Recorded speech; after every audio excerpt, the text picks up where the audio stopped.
Park Columbus Day Parade. I see I'm here live now. Again, here's my photo ID from the New York City that I'm a press identification for the Bronx Post.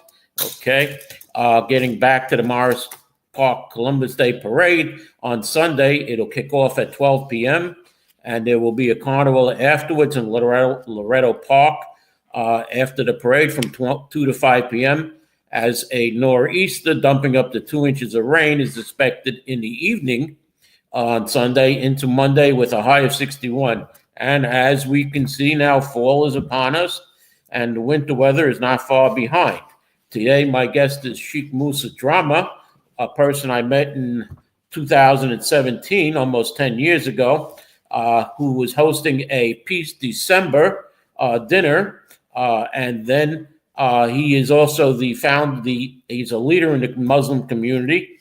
He's the founder of Muslim Media, and he hosted a 14th Congressional District debate in 2018 where I was the moderator, and that debate seems to have changed the course of the race, which then Congressman Joe Crowley was beaten in the Democratic primary by challenger Alessandra Ocasio-Cortez, now known as Congresswoman AOC.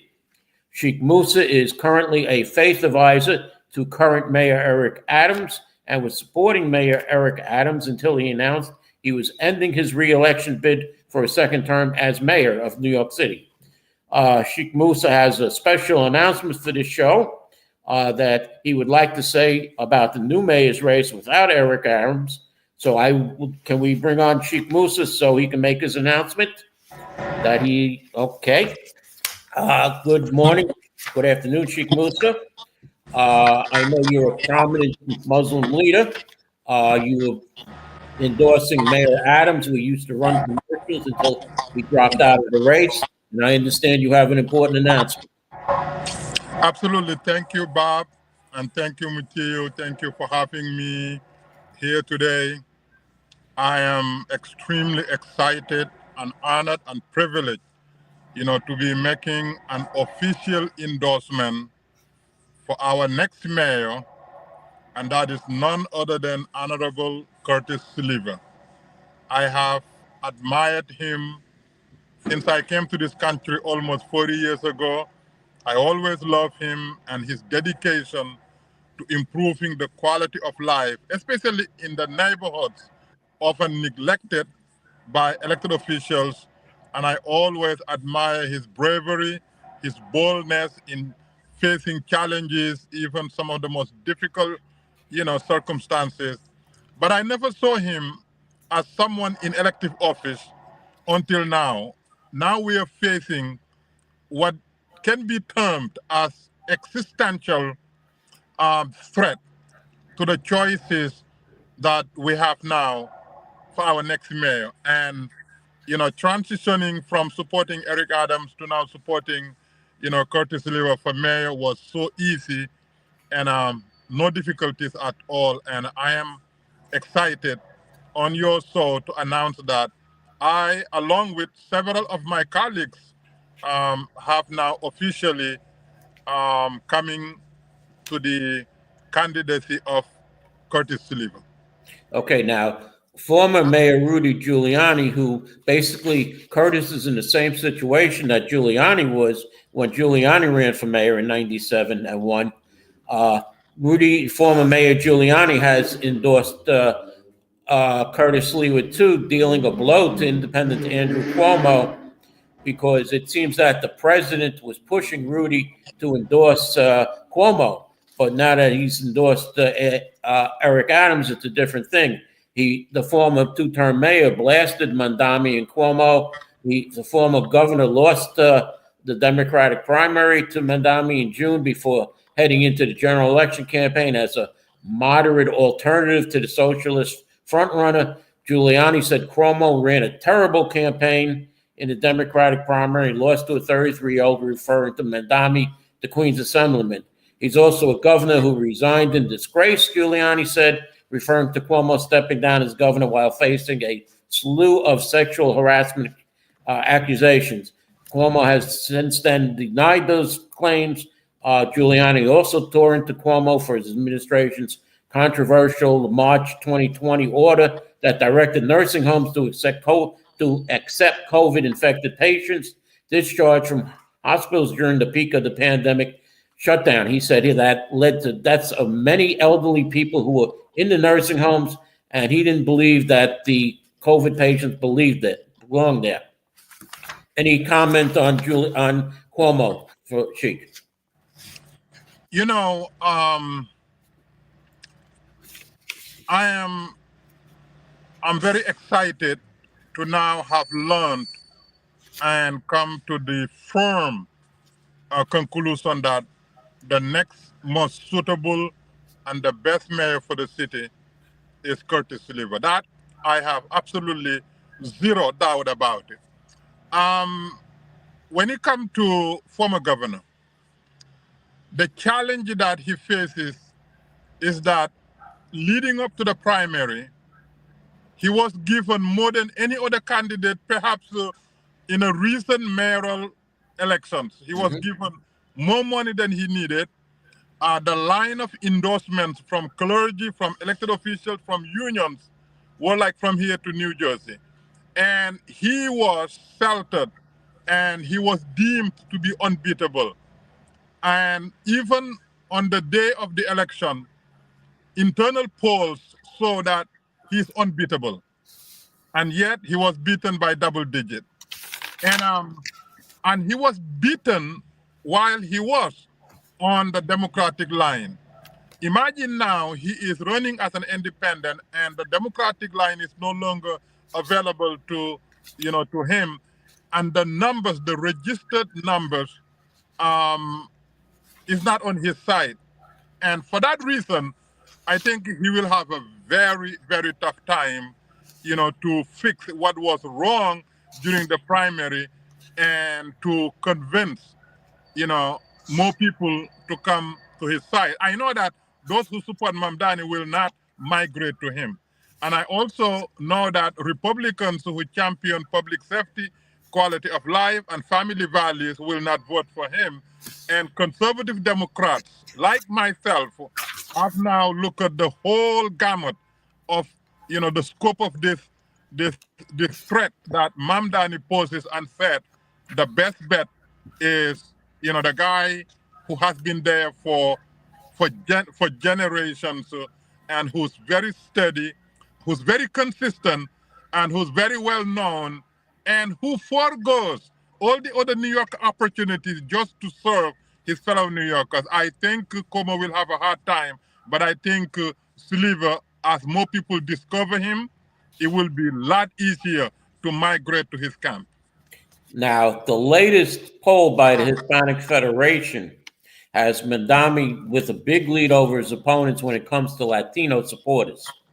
48% they say for Mamdani, 24% for Cuomo, and Sliwa 14%. The poll was done after Mayor Adams announced his withdrawal. It reached 600 Latino voters, and 13% said they were still undecided. Now, there were 21 pages of questions. The poll claims to have asked 600 people. This is the poll right here from the Lake Research Partners. You could see some of the different questions now. They supposedly asked 600 people, 186 from the Bronx, 120 from Brooklyn, 120 from Manhattan, 150 from Queens. But when you see the real numbers, it's only 100 from each borough. And in the Bronx, they only asked 69 Democrats, 8 Republicans, and 22 unaffiliated, which adds up to 99 people. Now, again, when I look at these polls, I look at the back of the polls with who they're asking. And of course, when you're asking 70% of the people who are Democrats, 7 out of 10 are going to say they're supporting a Democratic candidate. Then on this poll, there were like question 10. If the election was for New York City mayor was held today and the candidates were, and they say to randomize them, Democrat Zohar Mamdani, Republican Curtis Sliwa, Independent Cuomo, and Independent Eric Adams, for whom would you vote or are you undecided? Then they say, would you support if the person's undecided, well, if you had a vote today, who would you vote for? And then they said Adams voters were re-interviewed after he dropped out, but there are only zeros for Adams with no numbers of what he originally had. And 10 questions there are policy questions, which describe that the person was asked to choose from who will protect migrants, who will protect New Yorkers from government overreach, to sharing my values, creating better jobs, among others in 21 pages. And it's interesting because question one is, before we begin, I need to know if I've reached you on a cell phone. If so, are you in a place where you can talk safely? If not, a cell phone asks, do you own a cell phone? And half of them, it depends on an average, 52 people said, yes, I can talk safely. Others had a different answer. Then the second question, just to make sure we have a representative sample, are you from a Latino, Hispanic, or Spanish-speaking background? And question three, this will be the last one I'm going to go, and please tell me which one or more of these racial or ethnic groups you identify with. It says randomize the choices and multiple responses. If other biracial or multiracial, prompt which two of the three or these do you identify with the most? And it has white, Caucasian, Black, African American, Asian, Pacific Islander, Native, Indigenous American, Middle Eastern, North African, other, and Latino Hispanic. And then it says terminate question two if not one, meaning that if they can't call, if they can't talk safely. So half of them people are already eliminated. And question three, if not three, which is the Latino or Hispanic situation. So right there, they're taking out a lot of people from this poll. So, this is what I say. You can't trust the polls. They're actually asking Democrats to make sure they get a Democratic name. And there's a little more about the mayor's race, but I think we have another important piece to talk about. The peace in Gaza. Would you like to say a few words about what's happening? Because Donald Trump on Tuesdays is talking about the tentative Israeli-Hamas peace deal, which could come in a matter of days, which means by the weekend, they say. And Trump said he will make a trip to be there for a ceremonial signing in Egypt. He doesn't want to go to Gaza. He'll likely go to Israel and Egypt on Sunday and Monday, but not to Gaza. Any words on this proposed peace in Gaza? Yes, absolutely, and thank you for including it into this, important announcement of endorsing Curtis Sliver, because they are all in line. From former President Obama to our current governor, I have read their statements, and none of them really give credit to the current president. Now, I think what is going on in the Middle East, Holy Land to be specific, should never ever be a partisan issue. This is a humanitarian issue. And this is a defining moment that we found ourselves in, where failed U.S. presidents are now, being pretty much exposed. Whether you're Republican or Democrat or independent, it really does not matter. Credit must be given to President Trump for doing what his predecessors could not have done. Gaza, in the last 2 years, Hamas did what no other terrorist organization did in Israel. They inflicted the worst casualties to Jewish people, the worst attack to Israelis, according to the numbers since the Holocaust. And Hamas should never ever enjoy any type of shelter, protection, allyship, or any type of recognition from any segment of society, because we, the pro-Palestinians, pro-two-state solution, pro-peaceful coexistence, recognize that there's a legitimate Palestinian cause. There is, a goal to be achieved, which is two-state solution, so that whether they are children in Israel or children in Palestine, they all live in safety, in security, and they all can look forward to the future with a bright, bright, bright future ahead of them. And so what is developing now out of Trump's Gaza plan should be welcome, should be Imagine a media platform that reshapes the conversation, empowers your voice, and redefines the Bronx community. Bronx Post, changing the reality, changing the narrative. For businesses, politicians, and government agencies, we offer targeted advertising solutions that drive results.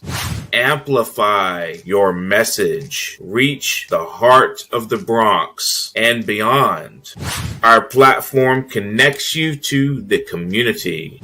Learn more. Email info@bronxpost.com or call 718-892-5555. Visit www.bronxpost.com for breaking news and updates. Bronx Post, changing the reality, changing the narrative. Okay, I'm glad you're still with me, Sheikh Musa. I believe the Bronx Post is your paper that I write for. Am I correct in that? Mr. Producer, can we bring him back? Sheikh Musa, I believe the Bronx Post is your paper that I write for? Yes, it is one of our newspapers. And what are you looking for in the Bronx Post? You know, Bronx County, for God's sake, is part of New York City. And for as long as I'm here, it has not been dealt in the way that it must be dealt, meaning that the privilege, the power, the safety, the economic activity, the educational attainment, you know, everything that New York is known for, Bronx is not part of it. And we're tired of it because, yes, Bronx was burning, but Bronx now is building. And there is a new attitude, there are new demographics, and there are new developments, and there's so much positive, you know, development in the Bronx, so much experience, so much excitement. You know, we are, you know, more than a quarter of a Greenland.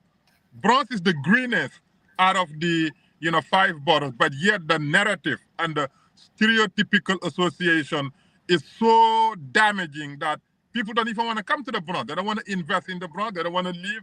They don't want to visit. Or even when they're visiting, they have bodyguards, for God's sake. So the reality has changed, and we want Bronx Post to now become, you know, part of changing the narrative of this negative association to the current reality that is very positive and very welcoming. And that is the objective of it.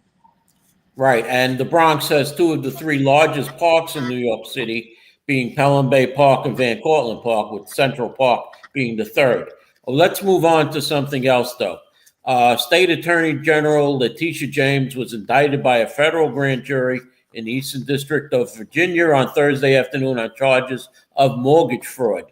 According to a copy of the indictment, James is charged with 1 count of bank fraud and 1 count of making false statements to a financial institution.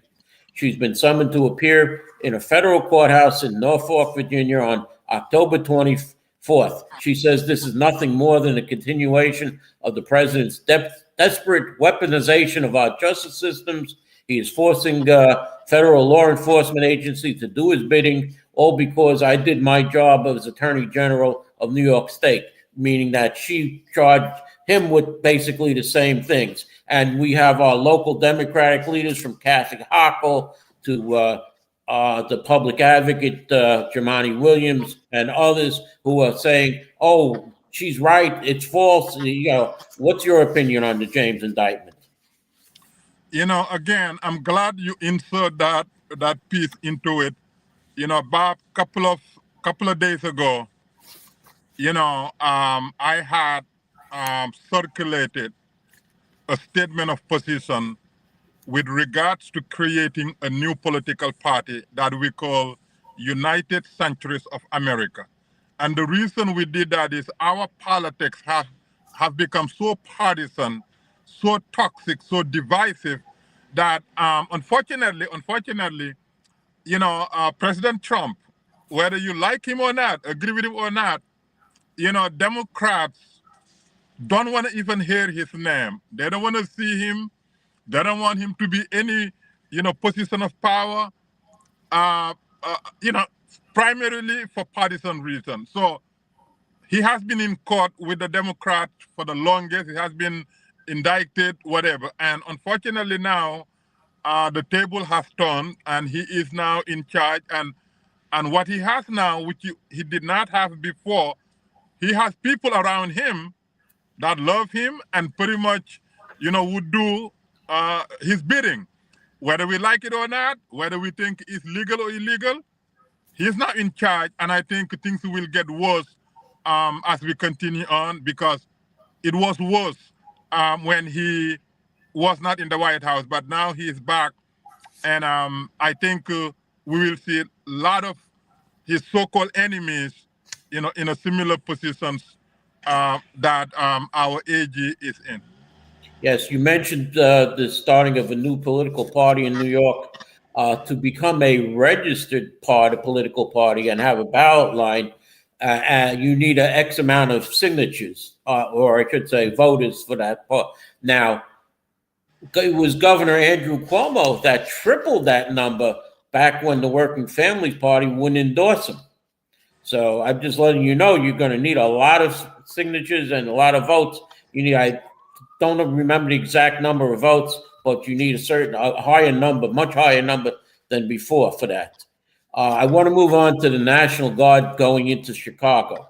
Now, first, the federal judge okayed it. Now, a second appeals court has put a hold on it.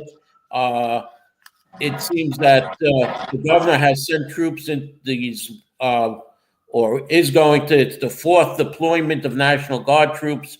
They cleaned up Washington, D.C. We're in Memphis. And there's two other cities that there's a hold on. Now, we have National Guard troops in New York City subways. And Governor Kathy Hochul says, I don't want any National Guard troops in New York City. Is that kind of hypocritical of the governor? Or do you think that we need National Guard troops to help? Because in the Bronx, we're getting murders almost every day. Lots of other crime, because our police precincts, the 45th and the 49th on the east side, are understaffed. We saw what happened in the 47th precinct in Haffen Park, of which the Bronx District Attorney has indicted 3 people for spraying bullets all over a park with little children in it. Any comment? Do we need the National Guard? Let me leave the legality of it to the experts. However, about 3 weeks ago, days before the National Guards were deployed in Washington, D.C., I was in Washington, D.C., and I was at the Union Station. And the argument that President Trump made about the need for a safer Washington, D.C., better quality of life, are irrefutable. Anybody who goes to Washington, D.C. can tell you that change was needed. Whether that change should come from a National Guard or our military, that is beyond me. But I do know that a lot of these urban cities, we need a new way of dealing with public safety and quality of life. And if the governors and the mayors, unfortunately, are not able to do it, then that's why extreme measures are being, implemented. Whether they're legal or not, that is beyond me. But I welcome any measure that enhances quality of life and public safety, so that we will no longer be sitting ducks in our own cities and urban areas. And definitely, some cities do need, public safety greater than what they are right now. Because here, I found it that Bronx District Attorney Darcel Clark announced that 9 people, including a 17-year-old and 2 16-year-olds, were indicted for their alleged involvement with 2 mass shootings on August 23rd and September 1st that left 3 people dead and 7 others wounded. Now, I'm going to switch topics again And I don't know how you're going to take this, but Jasmine Ray, the former director of the mayor's office of sports and wellness and recreation, posted on Instagram last week that she had a hidden relationship with Mayor Eric Adams, which a City Hall spokesman confirmed. It occurred about a decade ago, according to the Daily News. And there's been many other mayors going back to the 1630s, where Mayor Wooten Van Twiller of New Amsterdam, which was before New York City, had an affair. Fernando Wood, the mayor in 1855 to 1857, 1860 to 1862, wound up marrying 3 different women during his administrations. William Gaynor served as mayor from 1910 to 1913. He also had 2 different marriages. William O'Dwyer was married to a switchboard operator at Vanderbilt Hospital. His wife died of a long illness in her bed in Gracie Mansion, and he dated, model Sloane Simpson, who was a pal of Jackie Onassis Kennedy. Jimmy Walker was famous for going into philandering with chorus girls. He later left his wife for actress Betty Compton. We know that Ed Koch,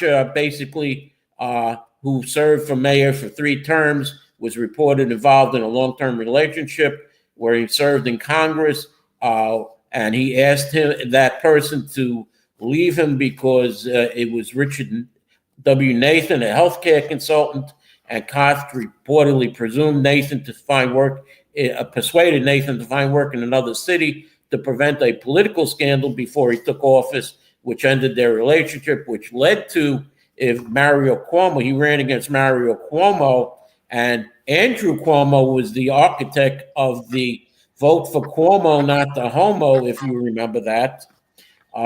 John Lindsay also allegedly had brief alliances, and Eric Adams has been, Rudy Giuliani was dating, having an affair with Judy Nathan while he was married, and Eric Adams has been connected to multiple women, including his partner, Tracy Collins. I'm not going to ask you for a comment on this, but we have the rise and fall of Eric Adams. In November 17, 2020, he launched his bid for mayor on a YouTube video, Rise Up. He won the Democratic primary by about 7,000 votes over Catherine Garcia in July of 2021, and was sworn in as the 110th mayor of New York, January 1st of 2022. There was a state of emergency on October 7th of 2022 as the number of recently arrived migrants in New York City soared. In July of 2023, 6 of his supporters were indicted by Manhattan District Attorney Alvin Bragg on an alleged straw donor scheme. He's been served with a subpoena in July of 24. In September, Sheena Wright and school chancellor David Banks and Philip Banks, their homes were raided by the federal authorities.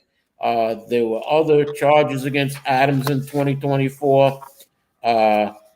Governor Kathy Hochul announced steps to limit out Adams's power in February 2025. The federal corruption charges were dismissed against Adams in April of 2025. He announced in June of 2025 he launched his re-election in a bid for a rally in front of City Hall. In July of 2025, Mandami won the Democratic primary. And after ranked choice voting, since there were so many candidates, Mandami wound up with 56% to almost 44%. In August, the New York Campaign Finance Board denied him again.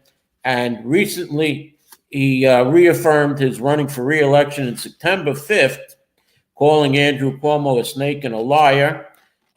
Which in a video that on September 28th that Adams dropped out of the race, he announced, and it was funny because it was in a video where Adams sat down. Do we have the Sheik back with us? Okay, well, there you are.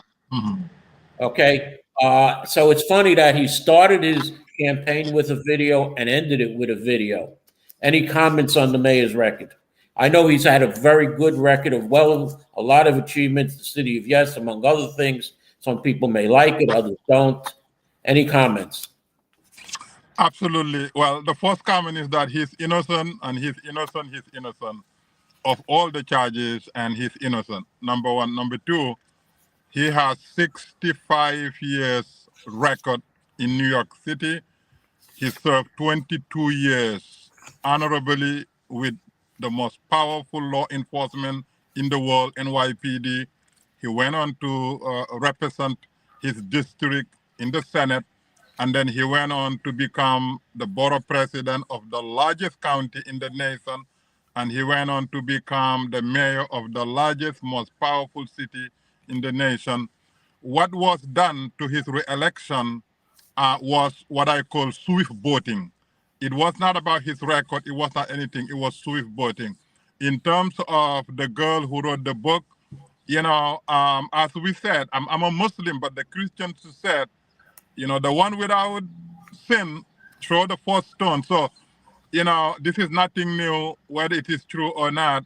It has absolutely no effect to his character, his reputation, and his leadership. So this is the position that I took with Como, actually, because what was said about Adam in terms of, why would you run as an independent is the same argument that I'm making with Como. If Como was given all the tools he needed, and Como was told you cannot be beat, especially by DSA candidate, especially somebody who's only 33 years old, doesn't have any record, and anti-Israel, and you can also say anybody anti-Israel, anti-Semite, and absolutely you cannot be beat, and then he was beaten by double digit. That was the argument used to say Adam is a spoiler. Let Adam come out. So now Como is a spoiler. Let this race be between Mamdani, who's a socialist, who led a successful campaign of Leave It Blank, did not endorse Biden, did not vote for Biden, did not vote for Harris, and Curtis Silver, who represents a large population of unaffiliated and independents, conservative Democrats, and the Republicans. I think if it goes between Curtis Silver and Mamdani, Mamdani will not see the daylight. So what was said about Eric Adams' candidacy is now applicable to Como. Let Como come out honorably, and let Como leave this race between Silver and Mamdani will definitely be sent back to, I don't know, Quincy or maybe even Uganda. I want to say one final thing, because you stressed your Muslim background. It's been reported that Mondami, and this will be the last item because I'm running out of time. It's been reported that, and factually shown, that Mondami supported he's a co-sponsor of a bill to allow prostitution in New York City. And what is the Muslim feeling about prostitution in New York City? Well, I think, before I answer the question, I also want to say that I am officially endorsing, Christy Mamarato for City Council District 13 in the Bronx. Right. She has done a wonderful job. She's a champion public safety. She's answerable to constituency. She brings quality of life, and she is the real leader to be had and multiplied. So I'm endorsing her. Now, to answer your question for Mamdani, we should ask Mamdani, is prostitution okay in Islam? Is changing one's gender because that's what you choose is okay in Islam? Lot of things Mamdani espouse because of the DSA platform are antithetical to Islam, antithetical to Christianity, antithetical to the Abrahamic faith family. So the more we understand the reality that Mamdani is campaigning on, the worse it gets for him. And that is why I will play a crucial role in terms of making sure that people know, especially the Muslim community, know more about Curtis Silver's platform and legacy, and the priority versus Mamdani. Como, to me, will drop out because Como is an independent, and Como lost already and I don't think he has a chance again, despite of the special interest groups that want to make king out of him. Yes, and Cuomo was running for governor against Carl McCall in the early 2000s and dropped out 1 week before the race because he thought he couldn't win, and obviously looks like he can't win this time. And I want to thank you, Sheikh Musa Drama, for coming on the show. Just read the Bronx Post. It's online. And I will see everybody next week here on Talking Politics. So thank you for watching, and I'll see you next week.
Imagine a media platform that reshapes the conversation, empowers your voice.